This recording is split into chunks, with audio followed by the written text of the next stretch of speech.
Copenhagen, capital of Denmark and the largest city in northern Europe, is a gay and hospitable metropolis, now in the throes of modern development, but rich in the records of a kingdom dating back through 1,000 years of history. Over 1/5 of Denmark's population is concentrated in Copenhagen, the only large city in the country, and here has been developed through centuries of time the architectural records as well as the manners and customs of a people who have contributed much to the stability and progress of the white race. For the Danes of today are among the descendants of the courageous Vikings who carried the torch of civilization to the darkest corners of the ancient world.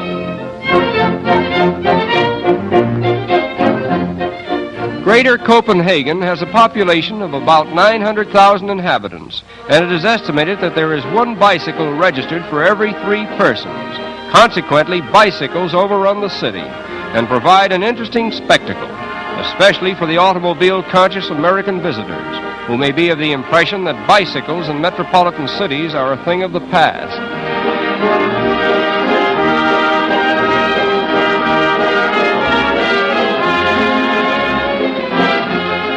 But this is not the right hour of the day for the real bicycle parade.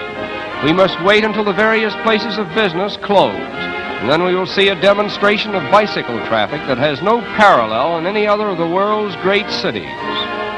Meanwhile, our attention is attracted to picturesque settings along the canals in the older section of Copenhagen, where the fishing industry provides an interesting feature of the city's daily life.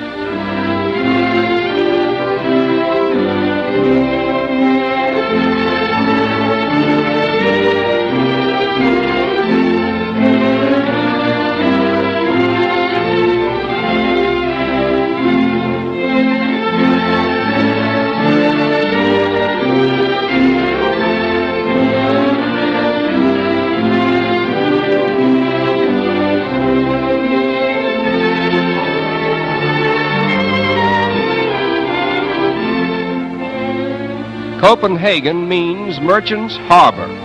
It was originally a small fishing village, and much of its ancient atmosphere is preserved in this section of the city, where the fishermen come in daily from the sea with choice cargoes of fish, which are sold in the market nearby. Incidentally, there is no abject poverty in Copenhagen, and much of this may be due to the fact that all citizens of Denmark who are deprived of the means of support receive a pension from the government after their 65th birthday to the day of their death. This may account for the expressions of peace and contentment that one finds among the poorer classes throughout the whole country. The flower market is composed of trains of auto trucks which come from all parts of the country and converge here in street-like formations, displaying a beautiful assortment of colorful flowers which may be purchased at most reasonable prices.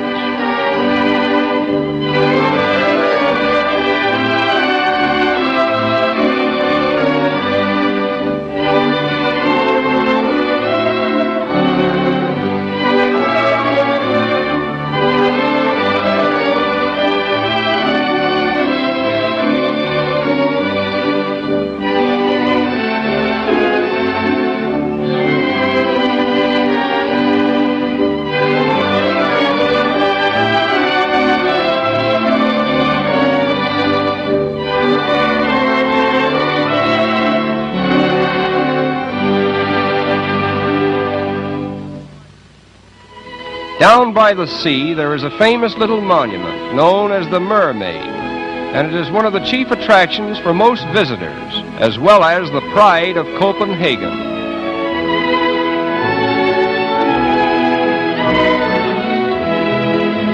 The model for this unique image in bronze was a beautiful young Danish actress. It is the work of Edward Eriksen, and it represents one of the characters in the Hans Christian Andersen fairy tales. Here we behold one of the most famous fountains in the world, regarded as the masterpiece of the sculptor Anders Bundgaard, and it depicts the legendary incident of Gethian plowing Zealand or Denmark out of Sweden. The Danish government encourages open-air life for its people, and Bellevue Beach is one of its many popular summer resorts.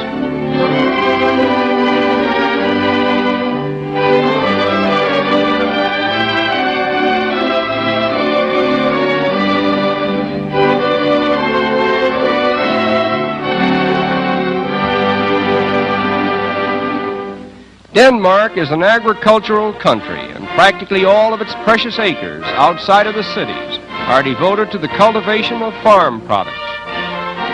In the suburbs of Copenhagen, we find attractive little plots of ground which are divided among the working people who choose to spend their spare time cultivating tiny gardens in a country atmosphere where the flag of Denmark unfurls itself in evidence of their patriotic fervor.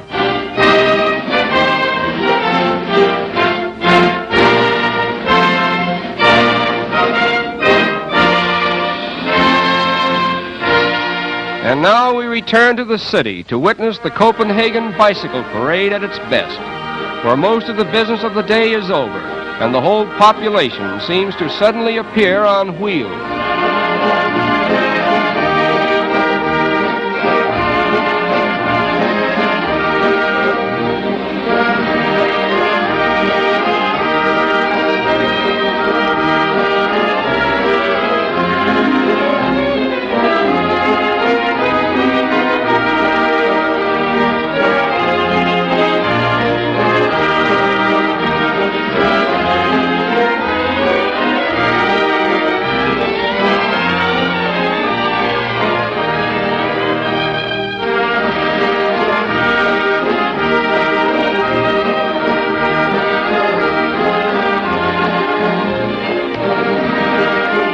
Numerous parking and repair stations are scattered about the city, and it is logical to assume that the repairing and cleaning of bicycles is a profitable business. It is difficult to understand how one bicycle can be distinguished from another, as they all look alike, and there are often as many as 1,000 bicycles lined up at one public parking station. Nevertheless, it seems to present no problem to the owners, who nonchalantly choose their bicycles and enter the grand merry-go-round as part of the business of the day. A majority of the workers live in the suburbs, and Copenhagen, being a city with very few hills, is naturally ideal for commuting on bicycles.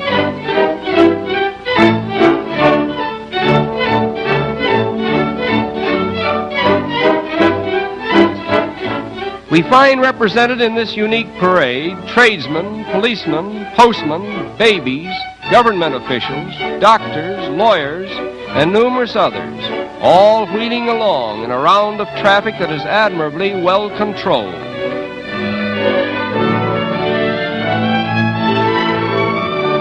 Automobiles appear to be very much out of place here, where cyclists have the right of way by an overwhelming majority. And so the day comes and goes in this city of bicycles, which unconsciously presents to the outside world a panorama of modest and simple life, shared alike by all classes, bringing the art of living to a standard that is a credit to the Danish people. And it is with this thought that we say, farewell to Copenhagen.